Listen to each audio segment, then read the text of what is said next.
Carlos Brathwaite, captain of the Bears. How does that sound? I hope it's something to get accustomed to. It sounds a little strange, but yeah, sounds good as well. How did the conversations with Fabi go when he talked about offering you the captaincy? Well, first they just wanted to be back. So I thought the call was about whether you're in a contract or not. So I was like, yeah, making time for it. And then I had no idea that captaincy was even on the agenda. So it took me by shock. Was a bit surprised, but at the same time, very excited to think that within the season that the club rated me that highly. A prestigious club like Warwickshire to be able to offer me the captaincy. You have plenty of experience in captaincy, isn't it? It's not necessarily a new role for yourself. Yeah, not really. I always try to be a leader as much as I can be in the dressing room, whether I have the title of captain or not. But I have done it internationally and CPL and back home as well.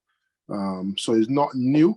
However, I haven't done it in a while over a period of time. So it will still need some refreshing. And when it comes to players, although I know a lot of the boys from last season, I will still need the help of a lot of the senior guys when it comes to on and off the field stuff and, bedding into the culture, etc. So I've touched base with a few of the boys, let them know the good news. They were all happy for me, really excited to get started. And all of them said that they're more than willing to be a part of that bedding in process and helping me to acclimatize and basically help push a culture in the dressing room. So I was real happy to hear that.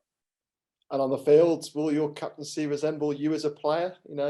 Aggressive, exciting? Is that what you're going to look to do? I hope so.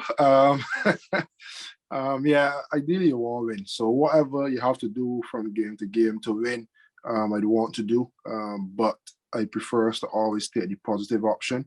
I got a strong belief that if you want to play the way that you're playing, you got to accept that if you want to be getting up to 160, 170 on a consistent basis, that it will be the odd day you're going to make 50, 60, 70, and it's going to be embarrassing.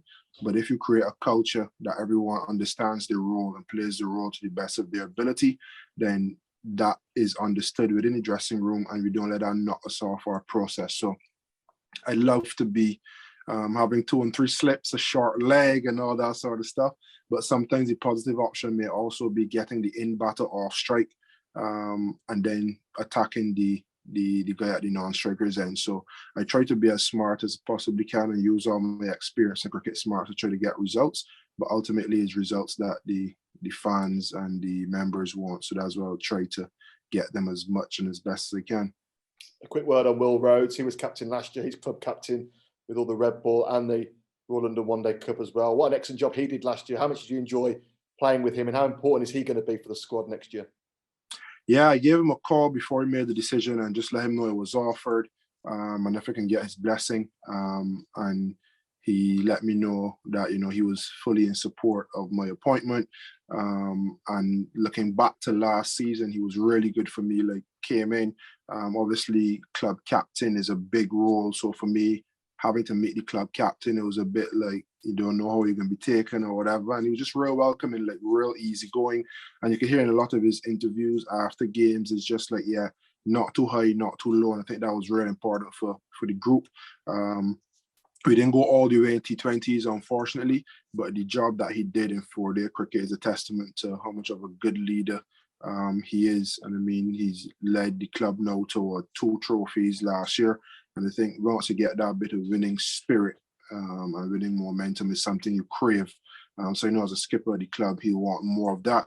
And I'll be leaning on him as well to try to cultivate that same winning culture in the T20 team, whether on or off the field. So yeah, he'd definitely be some person that I'd be asking a few questions. How do you reflect on last year? The team qualified for the quarterfinals. Sadly, you weren't able to play in them. You were on CPL duty. Was there a little bit of frustration that you weren't able to help those guys in that quarterfinal because there was a little bit of momentum, wasn't there, heading into that game? Yeah, it was a shame that we worked so hard. We had a bit of a run there. We had 7 games in 10 or 11 days, something like that. We got a bit of a run and then there was a little bit of a break. We lost a bit of momentum. We did enough to qualify. And then again, there was a massive break, and then I wasn't here for the quarterfinals. So I would have really loved, from a selfish viewpoint, just to have the tournament in a block where you could be there, you could get your momentum, keep your momentum, and be there for the full thing.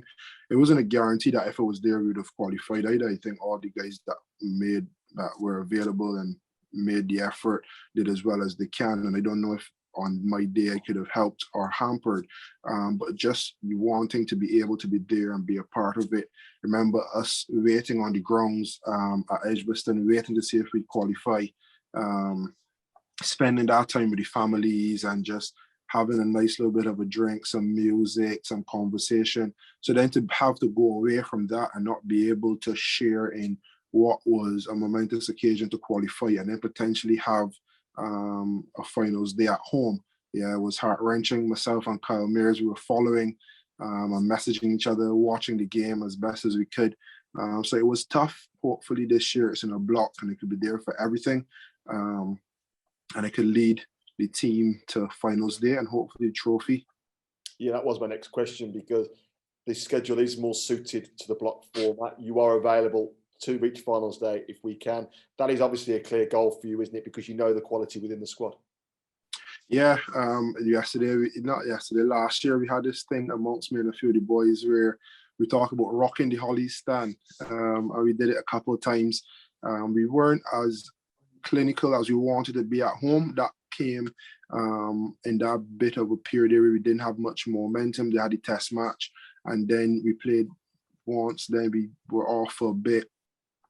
I would love this time if we get a few games at home and a bit of run, that we can really get the crowd behind us. We saw last season when we started to do well how much the crowd helped. And you know, the proverbial 12th man, I know is really cliched, but to be taking a catch in front of the Hollies or to be running and getting the wicket and celebrating, that's where you work so hard for in the off season. This winter is going to be long, cold, dreary for a lot of the boys. And when they put in that sort of work, they want that when they come out and they air the craft in front of tens of thousands of people, that you can enjoy it. And that's what we felt last summer at home. And this summer we want to bring that, and we want to go a step further and be there at finals day as well.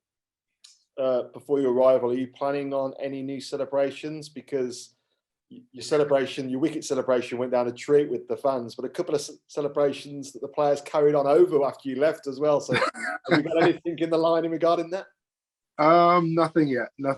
I'm just recovering from injury at the moment. So right now my full focus is being 100% ready well before the season, so that when the season starts, I'd have a bit of cricket behind me and be well drilled, well oiled, and ready to lead the team to the best of my ability.